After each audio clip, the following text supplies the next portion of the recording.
Here's Linda sharing God's heart. Hello everyone.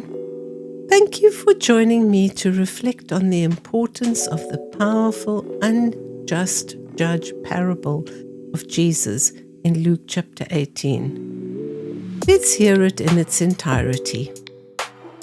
Then he spoke a parable to them, that men always ought to pray and not lose heart, saying, There was in a certain city a judge who did not fear God nor regard man. Now there was a widow in that city, and she came to him, saying, Get justice for me from my adversary.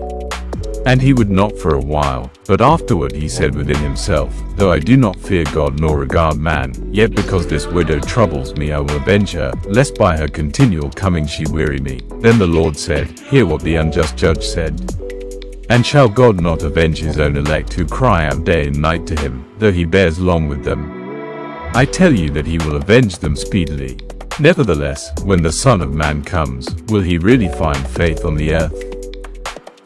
The introduction to the parable was that men should always pray and not lose heart. This is an encouragement to pray because Jesus' words, God will promptly carry out justice, assured us that God is not reluctant to avenge us. Jesus gradually but firmly establishes that God is willing and able to act speedily on our behalf. By referring to perseverance in prayer 3 times, Jesus declares that our heavenly judge does not procrastinate once his ruling is handed down. It is then carried out at the appropriate time.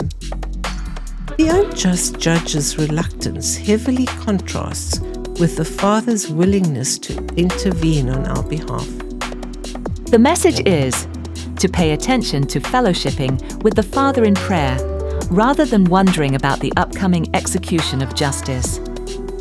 In the first part of Luke chapter 17 and verse 1, Jesus said to his disciples, It is inevitable that stumbling blocks will come.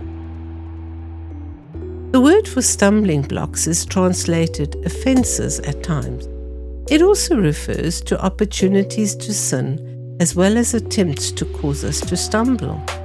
It is not a foregone conclusion that we will fall just because there are hindrances that we need to avoid.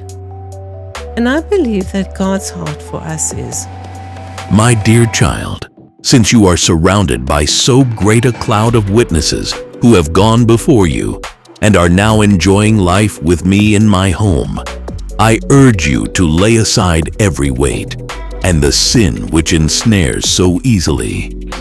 I encourage you to patiently run your race wisely so that you will win.